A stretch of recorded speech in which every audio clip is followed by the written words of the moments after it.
dan ajaib, selamanya besar dan ajaib Tuhan. Mari berikan sorak-sorai untuk Allah yang besar. Haleluya, puji Tuhan. Terima kasih Tuhan. Malam ini hanya oleh karena anugerah Tuhan kami ada. Dan kami menikmati kehadiran-Mu di tengah-tengah kami malam hari ini. Terus berbicara kepada kami Tuhan, saat ini kami ingin mempelajari kebenaran firman-Mu.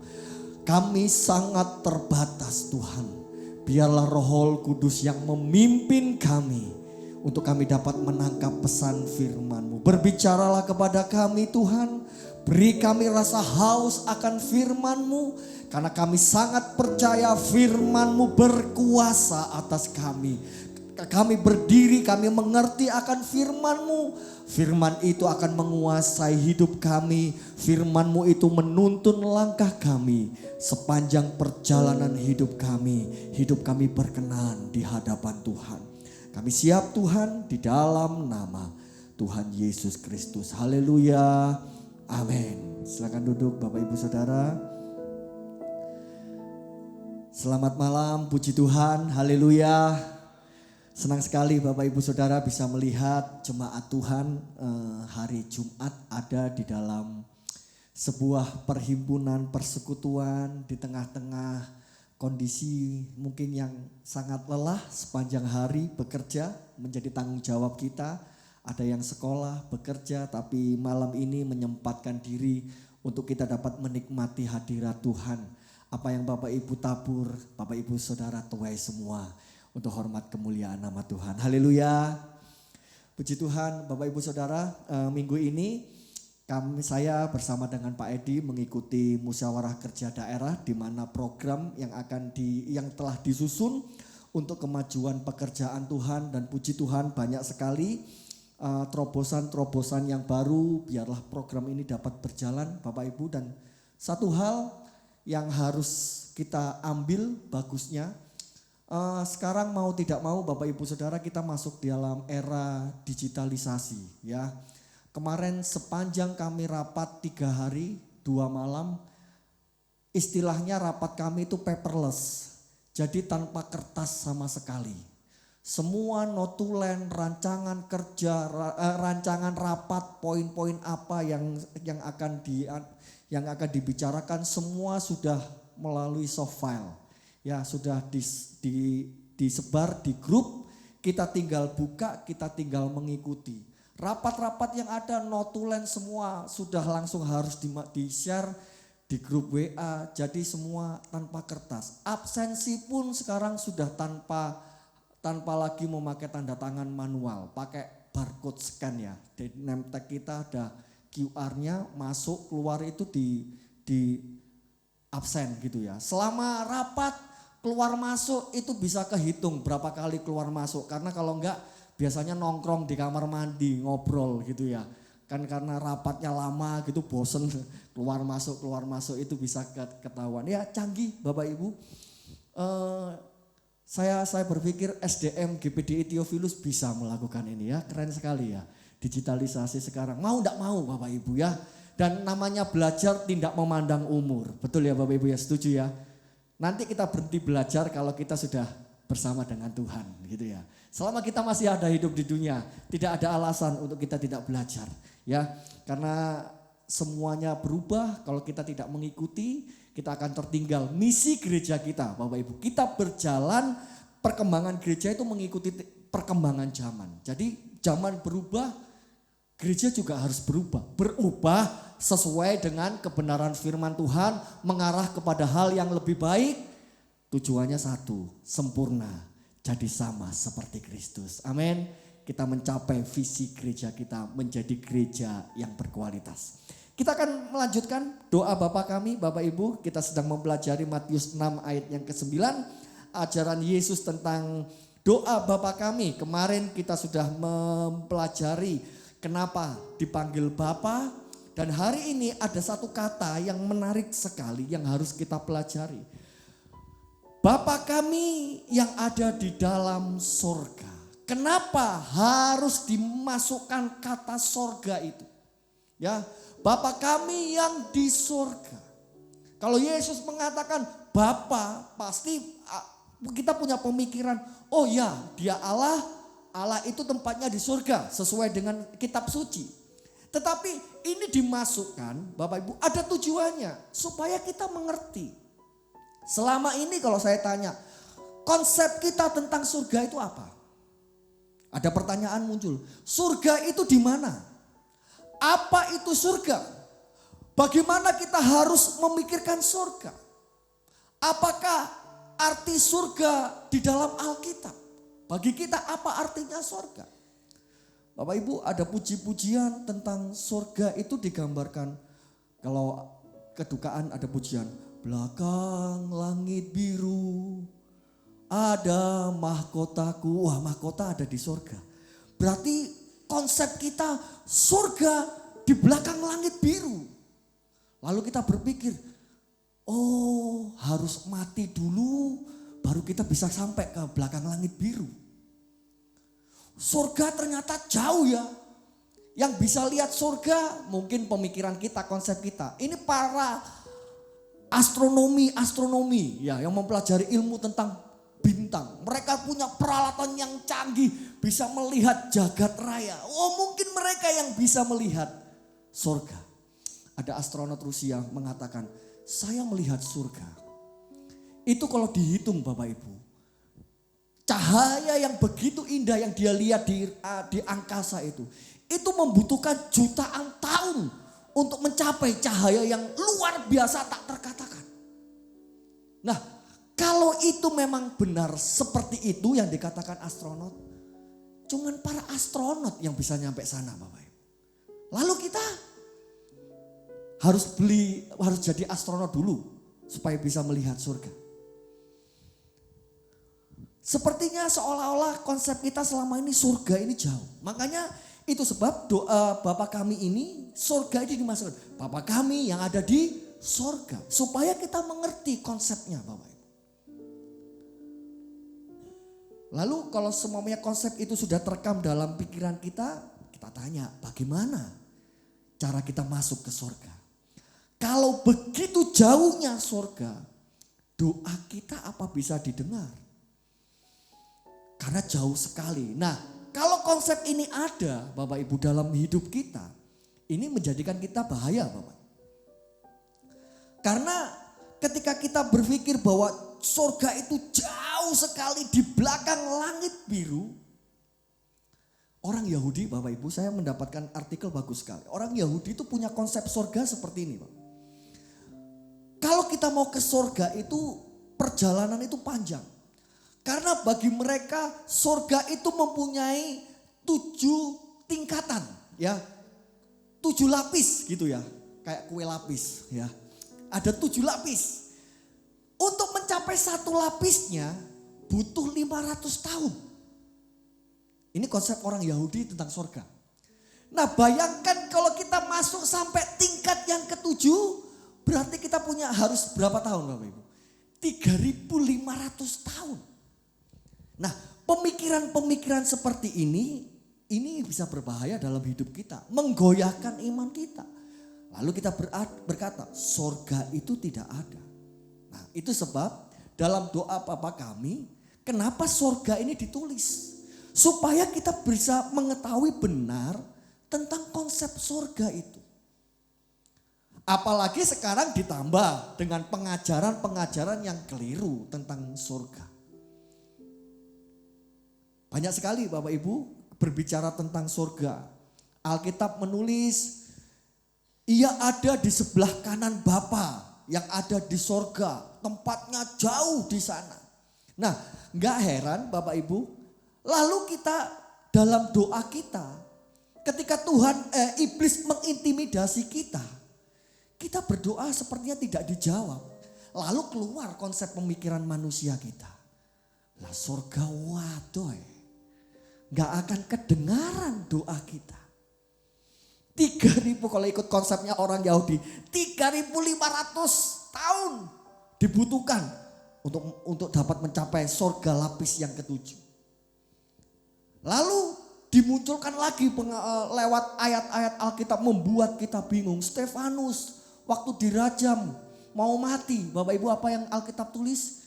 Dia melihat Yesus berdiri di sebelah kanan. Berdiri di sebelah kanan Allah. Kita sudah bingung tentang Trinitas, ini lagi ditambah Yesus berdiri di sebelah kanan. Lalu Stefanus melihat ke langit, melihat Yesus. Berarti Stefanus matanya super gitu ya. Bisa menembus 3.500 tahun ke atas. Nah, pengajaran-pengajaran ini yang sekarang beredar Bapak Ibu. Sehingga banyak sekali membuat kita goyah. Gak kebayang Bapak Ibu, saya melihat Yeremia itu ya di belakang gitu aja, dari sini aja kurang jelas Bapak Ibu. Apalagi yang jaraknya sampai 3.500 tahun. Nah, ini permasalahan bagi kita. Itu sebab kenapa Yesus masukkan kata ini di dalam doanya, mengajarkan Bapa kami yang ada di dalam kerajaan surga. Supaya kita mengerti Bapak Ibu, apa itu surga. Surga tidak hanya sekedar mengatakan kita tunjuk surga itu di atas. Ya, biasa kan surga itu, kita pernah menulis di utara adalah negeri raja yang maha besar. Lagu lama kan ada yang mengatakan begitu ya. Di utara. Nah, kita langsung lihat utara, Gunung Kelut yang ada. Lalu mana surga itu? Nah, konsep-konsep seperti ini itu sebab Yesus mau ajarkan. Ketika berdoa, Bapa kami yang ada di dalam kerajaan sorga. Alkitab mengajarkan sorga itu bukan tempat material. Bukan tempat di mana kita bisa melihat ada di peta. Sorga itu bukan tempat di mana bisa dijangkau oleh orang secara fisik. Tetapi kalau kita merenungkan kebenaran firman Tuhan, sorga itu adalah suatu keberadaan. Beda ya Bapak Ibu ya. Bukan suatu tempat, tapi suatu keberadaan. Dalam bahasa, kalau bahasa ilmiahnya, suatu eksistensi. Sejenis keberadaan tetapi yang spiritual. Kalau kita merangkum dari apa yang Alkitab tulis, surga itu bukan suatu tempat, tapi suatu keberadaan. Sehingga dengan iman ketika orang tanya, surga itu ada? Jawabannya apa Bapak Ibu? Surga itu ada atau tidak? Ada. Tapi bukan merupakan tempat material atau semi material. Bukan suatu tempat di mana kita akan bisa mencari di peta. Kalau peta dunia enggak menampilkan, kita search di Google. Jalan menuju surga ditunjuk 100 meter belok kanan. Lalu sampai ujung terbang naik pesawat. Enggak. Bukan suatu tempat, tapi keberadaan, suatu keberadaan. Nah Bapak Ibu, dari sini kita bisa melihat. Kalau surga dalam pengajaran firman Tuhan merupakan suatu keberadaan eksistensi spiritual, eksistensi rohani. Sekarang konsep tentang surga harus kita rubah. Bukan suatu tempat yang ada arahnya. Bukan suatu tempat di mana kita bisa mencari di dunia ini. Tapi Alkitab mengajarkan suatu keberadaan secara spiritual, secara rohani. Tetapi ketika orang tanya, apakah surga itu ada? Ada. Alkitab tulis Bapak Ibu. Dalam Yeskiel, Yesaya, apalagi di kitab Wahyu. Dengan hal-hal seakan-akan itu fisik. Tapi semuanya Bapak Ibu menggambarkan secara rohani. Ada makhluk yang tidak disebutkan namanya, wah macam-macam. Ada yang apa ya kalau nggak salah, kepalanya singa, badannya apa gitu ya dalam kitab Wahyu gitu ya. Sedang memuji Tuhan, loh ini apa ini? Bingung kan gitu Bapak Ibu? Nah itu sebab kalau kita berbicara tentang surga, kita harus mengetahui dulu konsepnya supaya kita tidak terombang-ambingkan. Supaya kita tahu bahwa surga itu bukan suatu tempat material tapi suatu keberadaan spiritual atau keberadaan rohani. Nah, Alkitab sering sekali Bapak Ibu mengatakan surga itu berada di atas. Nah, kalau kita berbicara tentang atas, Bapak Ibu Saudara harus membedakan. Bapak Ibu Saudara, saya rangkum semuanya. Sebetulnya ada ayat-ayatnya Bapak Ibu. Karena waktu kita ini cuma maksimal 45 menit sambil baca ayat gak cukup ya Bapak Ibu. Karena kalau saya lihat mempelajari doa Bapa Kami itu 3 SKS sebetulnya ya. 3 SKS. Nah ini satu kali pertemuan 45 menit. Makanya ayat-ayat yang bisa dilewati, saya dilewati, yang harus dibaca, saya harus baca. Dan Bapak Ibu setidaknya kita belajarlah Alkitab. Amin Bapak Ibu. Supaya kita mengetahui selangkah demi selangkah. Saya tidak bisa sempurna Bapak Ibu. Seperti guru yang mengajar. Tetapi apa yang Tuhan beri kepada saya sampaikan semaksimal mungkin. Dan kalau nggak ngerti, Roh Kudus yang akan mengajar kita. Wah itu guru yang paling top sudah. Nah kita belajar tentang surga ini. Banyak sekali Bapak Ibu ya tentang surga ini harus kita tahu Bapak Ibu. Kalau Alkitab menulis bahwa surga di atas itu bukan arah Bapak Ibu. Coba bayangkan kalau kita berbicara surga itu di atas, kita tunjuk atas. Yang ada di belahan bumi selatan, Australia di bawah, nunjuk ke atas arahnya kemana Bapak Ibu?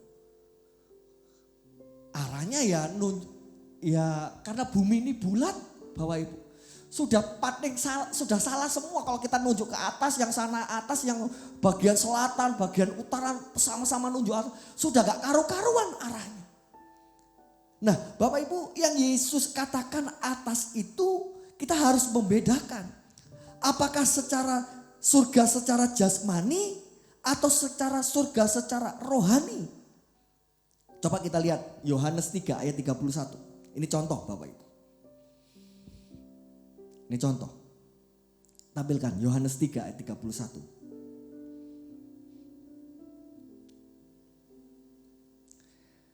Siapa yang datang dari atas adalah di atas semuanya. Siapa yang berasal dari bumi termasuk pada bumi dan berkata-kata dalam bahasa bumi. Siapa yang datang dari surga adalah di atas semuanya. Jadi bukan menunjuk tentang arah Bapak Ibu. Yesus tidak berbicara atas itu secara jasmani. Tapi Yesus berbicara atas itu secara rohani. Jadi yang Yesus mau ajarkan di dalam doa Bapa Kami itu surga itu berbicara tentang spiritual. Berbicara tentang rohani, bukan arah, bukan tempat, tapi suatu keberadaan.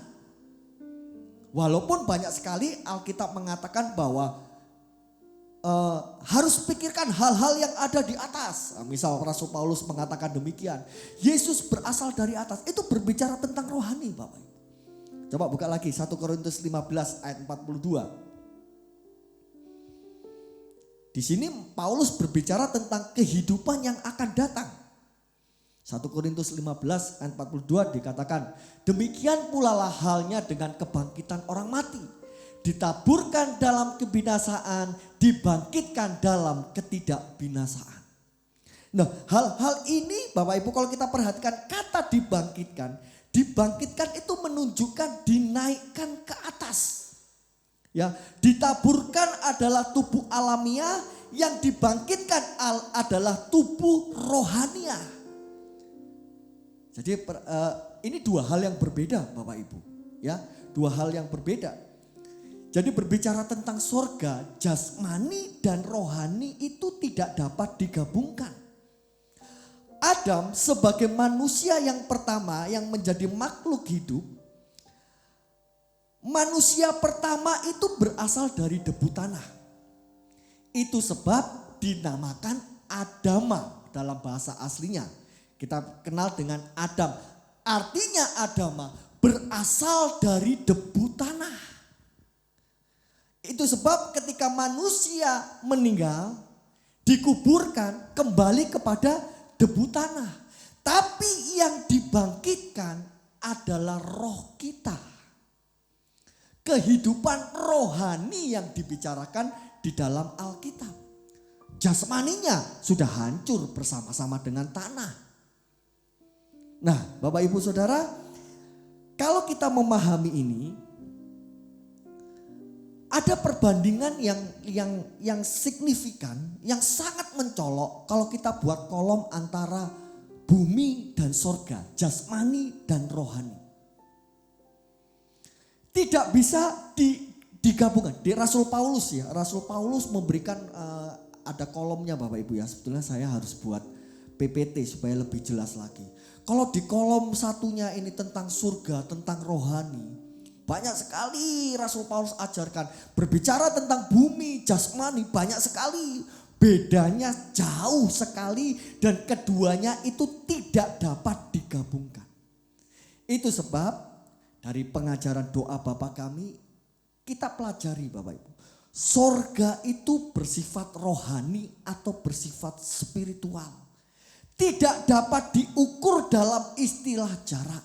Tidak dapat ditunjuk dalam istilah arah. Itu sebab ketika kita berbicara tentang sorga, itu berbicara tentang hal-hal yang rohani yang tidak dapat diukur secara jasmani. Kenapa? Bapak Ibu, karena Allah, kalau kita berbicara tentang Allah, keberadaan Allah itu di sorga, Alkitab mengajarkan dengan jelas Allah adalah roh. Kalau kita bisa merasakan kehadiran Allah, Allah adalah roh, berarti kita juga bisa merasakan bahwa sorga itu ada. Amin. Coba kita lihat Yohanes 4 ayat 21. Percakapan Yesus dengan perempuan Samaria. Yohanes 4 ayat 21. Saya yakin Bapak Ibu juga lagi memeras otak. Saya juga memeras otak Bapak Ibu dari semua yang banyak ini. Saya menjadi rangkum jadi satu. Ada bagian-bagian yang Bapak Ibu tidak mengerti. Tapi saya yakin Bapak Ibu tetap semangat mengikutinya. Amin. Yohanes 4 ayat 21 dikatakan demikian. Kata Yesus kepadanya, lihat ini konsep manusia. Wanita Samaria itu punya konsep tentang surga seperti ini. Kata Yesus kepadanya, percayalah kepadaku hai perempuan. Saatnya akan tiba bahwa kamu akan menyembah Bapa bukan di gunung ini dan bukan juga di Yerusalem. Ayat 22. Ayat 22. Kamu menyembah apa yang tidak kamu kenal. Kami menyembah apa yang kami kenal. Sebab keselamatan datang dari bangsa Yahudi. 23 dikatakan demikian. Tetapi saatnya akan datang dan sudah tiba sekarang. Bahwa penyembah-penyembah benar akan menyembah Bapa dalam roh. Roh sini huruf kecil ya Bapak Ibu. Menyembahnya itu dalam roh manusia kita. Dan kebenaran bukan dengan jasmani. Sebab Bapa menghendaki penyembah-penyembah demikian. Ayat 24. Allah itu roh. Dan barang siapa menyembah dia harus menyembahnya dalam roh dan kebenaran. Jadi Bapak Ibu, keberadaan Allah yang ada dalam kerajaan sorga. Jadi hal ini berbicara tentang kerohanian, spiritual. Kalau kita datang kepada Bapa, kita harus datang di dalam roh. Menyembah dia di dalam roh dan kebenaran. Bukan suatu tempat surga itu. Orang banyak mengatakan Israel, Yerusalem, kota suci, kota kudus. Gak ada Bapak Ibu. Secara jasmani Yerusalem yang ada sekarang bukan kota kudus. Di dalam Alkitab berbicara tentang rohani, menggambarkan Yerusalem tentang kemuliaan Allah. Kehadiran Allah ada di Gunung Sion. Masa kita mau cari Allah sekarang harus ke Israel? Naik pesawat tiketnya mahal, apalagi sekarang pandemi seperti ini. Ke Gunung Sion, cari kehadiran Allah. Bukan Bapak Ibu. Saya membatalkan pergi ke Israel Bapak Ibu ya. Diundur Desember ini. Karena saya mikir-mikir lift belum jadi Bapak Ibu. Ternyata ada banyak dana yang neritil itu lebih banyak lagi dikeluarkan. Kalau maksa berangkat, saya kepingin sekali Bapak Ibu, kepingin belajar, kepingin tahu di sana itu seperti apa. Saya putuskan sudah saya nggak berangkat tahun ini. Siapa tahu Tuhan buka jalan tahun depan gitu ya. Terus turnya biasa kan, ilmu marketing keluar. Pak, COVID ini sedang naik loh. Belum tentu tahun depan itu kita bisa berangkat. Ini kesempatan ilmu marketing gitu ya. Saya dulu marketing jadi ngerti wis ilmunya dikeluarkan. Saya bilang orang duit mas, saya bilang gitu. Terus akhirnya nggak ditelepon-telepon lagi gitu ya. Kalaupun sampai tahun depan nggak bisa berangkat, tahun depannya lagi gak bisa berangkat. Suatu saat kita sama-sama akan kumpul di Yerusalem baru. Kita lihat itu indahnya. Suatu kota tanpa malam. Waduh itu indah sekali Bapak Ibu ya. Kita akan sampai ke sana. Jadi Bapak Ibu Saudara, semua berbicara tentang spiritual. Perempuan Samaria itu punya konsep. Kalau menyembah Allah itu harus ke gunung. Harus ke Yerusalem, itu konsepnya. Sama seperti kita, surga, oh itu suatu tempat. Nanti kita bisa ke sana kalau kita mati. Terus bayangan saya Bapak Ibu ya, ketika kita sudah mati, roh kita itu bisa terbang melewati planet-planet, tembus sampai ke antariksa, tembus sampai sana. Itu kebanyakan lihat film. Pasti Bapak Ibu, film itu kan gitu.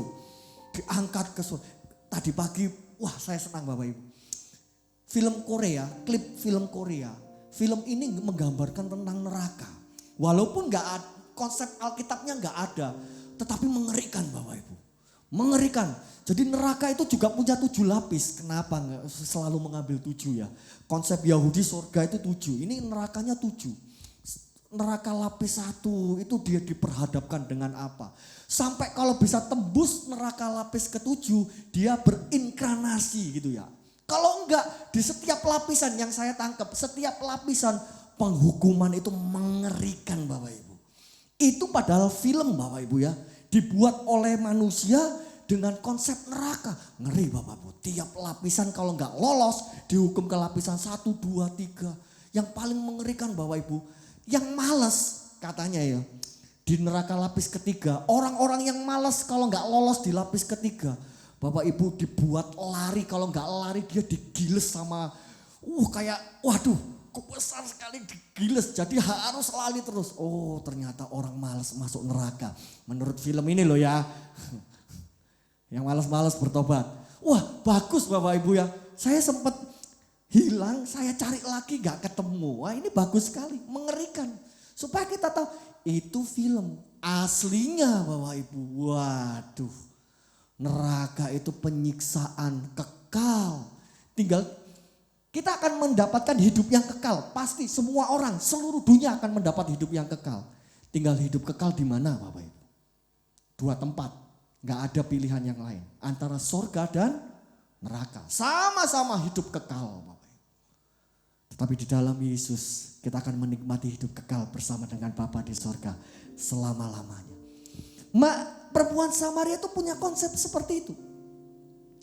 Jadi Yesus sedang mengajarkan Bapak Ibu, kalau cari Tuhan, menyembah Tuhan, roh kita.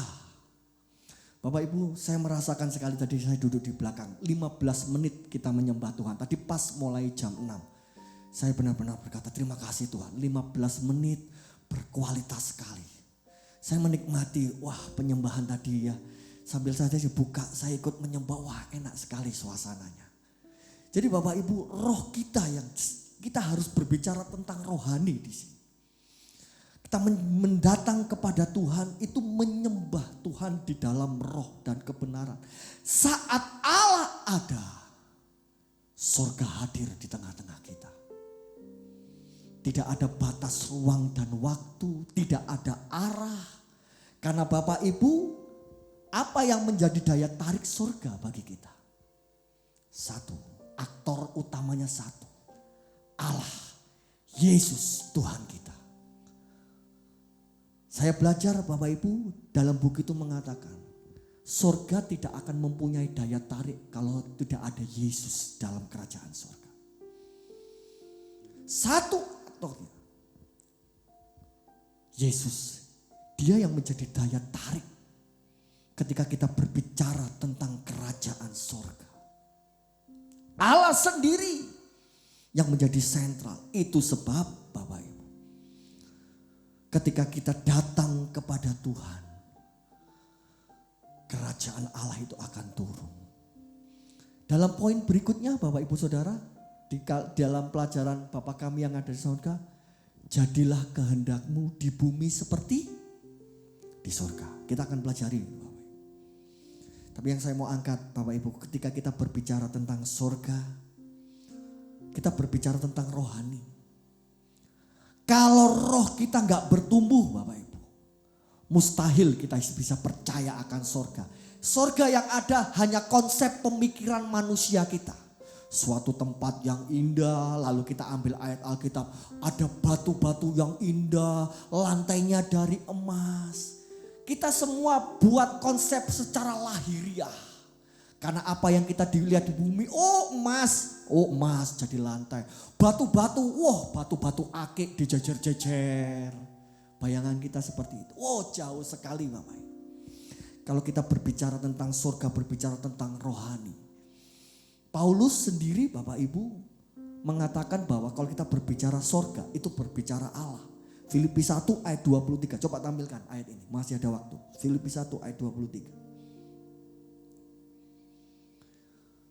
Filipi 1, aku didesak dari dua pihak. Aku ingin pergi dan diam. Iya benar. Aku didesak dari buah pihak. Aku ingin pergi dan diam bersama-sama dengan Kristus.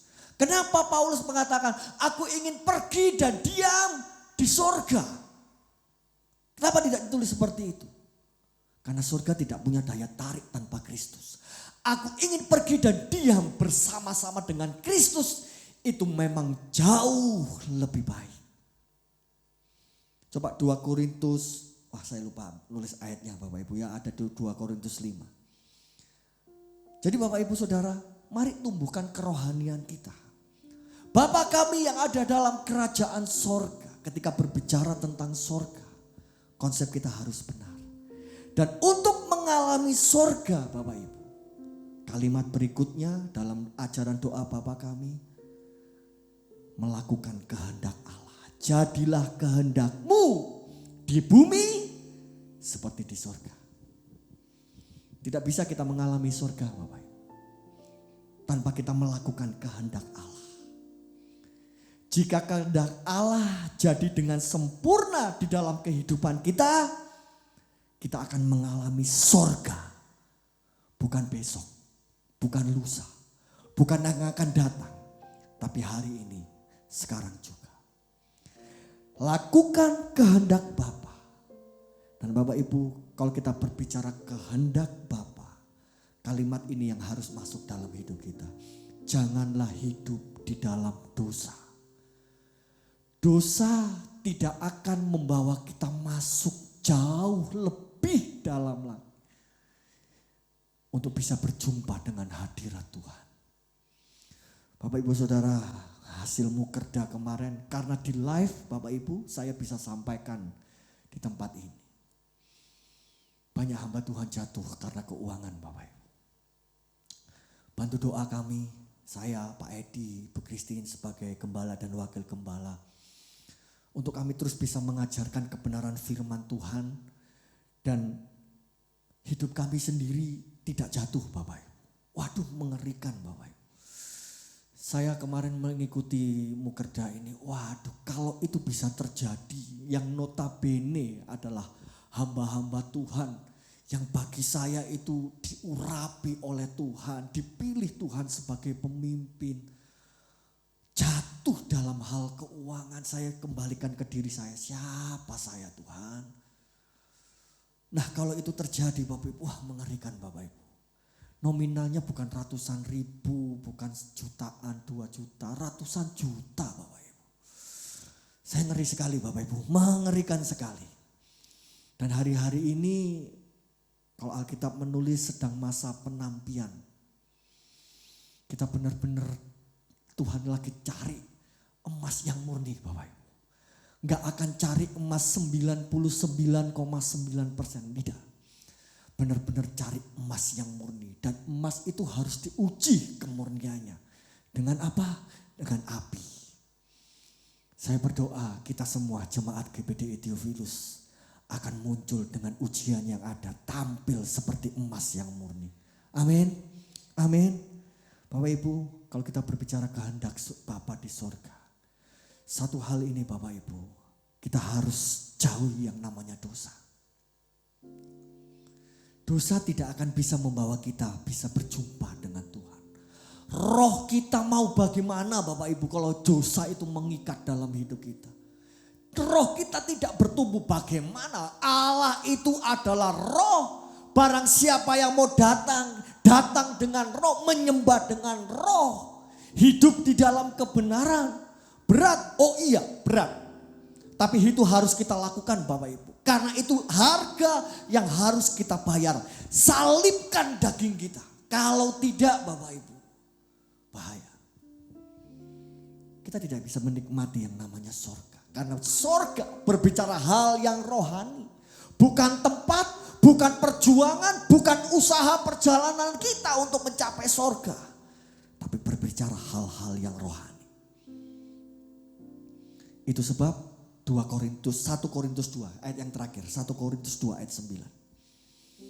1 Korintus 2 ayat 9. Apa yang tidak pernah dilihat oleh mata. Yang tidak pernah didengar oleh telinga. Yang tidak pernah timbul di dalam hati manusia. Semua yang disediakan Allah untuk mereka yang mengasihi Dia. Apa itu Bapak Ibu? Salib. Pertama kali kita masuk kemah tabernakel diperhadapkan dengan apa? Salib. Disitulah tempat di mana kita letakkan semua dosa kita. Hari Minggu kemarin dosa itu menghalangi, merintangi kita, mengikat hidup kita. Letakkan semuanya. Salib Tuhan. Kenapa harus disalib Tuhan? Di atas kayu salib. Dia korbankan nyawanya untuk saya dan untuk kita semua. Supaya tirai itu terbelah. Dosa kita letakkan di kaki salib Tuhan. Kita masuk sampai ruang maha kudusnya Allah. Kita nikmati sekinah glory. Kemuliaan Tuhan. Bapak Ibu gak usah tunggu sampai mati kita nikmati surga. Hari ini, detik ini. Ketika Allah hadir, surga hadir Bapak Ibu. Dan kita menikmati betapa indahnya surga itu.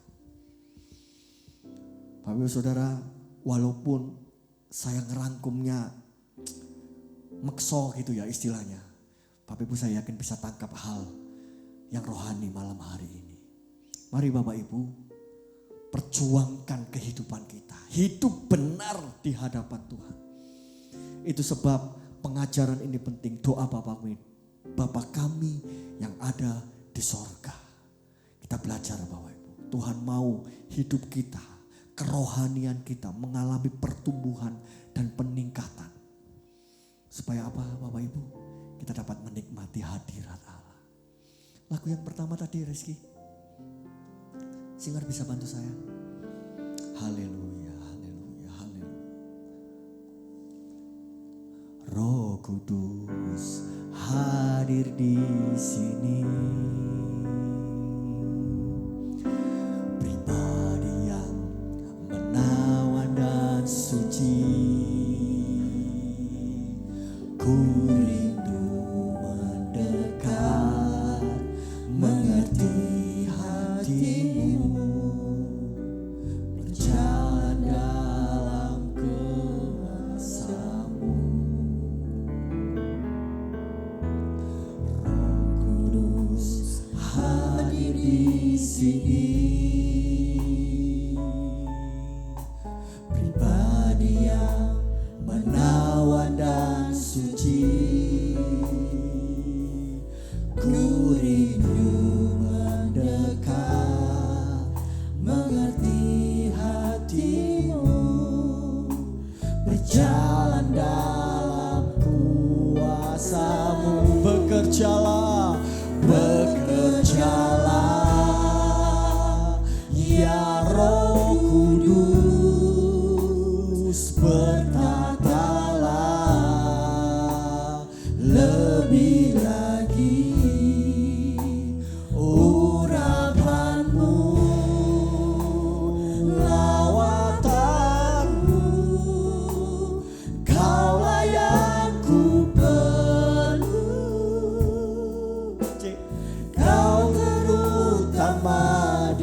Ibu, satu hal yang kita perlukan malam ini, Roh Kudus.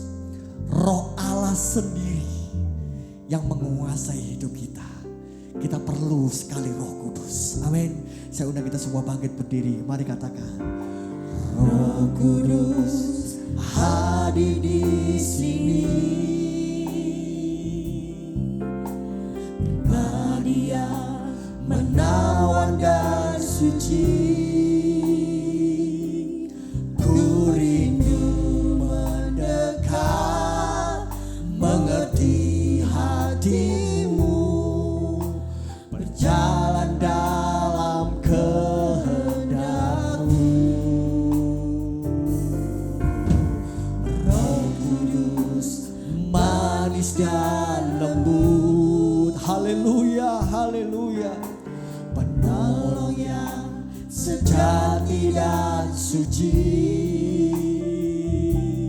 Ku rindu mendekat, mengerti hatimu, berjalan dalam kuasa-Mu, bekerja, Roh Kudus bertatalah lebih lagi. Urapanmu, lawatanmu, Kaulah yang ku perlu. Kau terutama di hidupku, bekerja. Sebelum kami meninggalkan tempat ini, Roh Kudus bekerja memenuhi hati kami agar kami dapat mengerti firman-Mu malam ini. Lebih lagi, Roh Kudus memimpin hidup kami. Bertatalah, urapan-Mu melawan kami. Haleluya, haleluya. Kaulah yang ku perlu.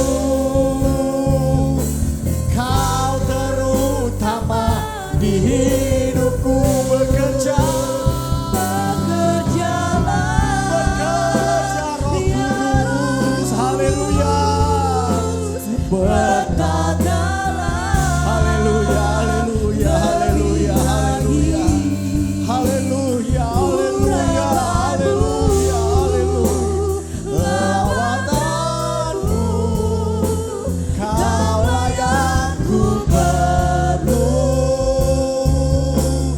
Kau terutama di hidupku. Sekali lagi, bekerja, bekerjalah, bekerja, Roh Kudus. Haleluya, haleluya, haleluya, haleluya, haleluya, haleluya. Urapanmu, lawatanmu, Kaulah yang ku perlu.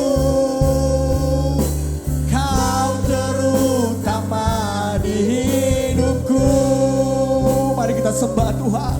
Haleluya, haleluya, haleluya, haleluya, haleluya,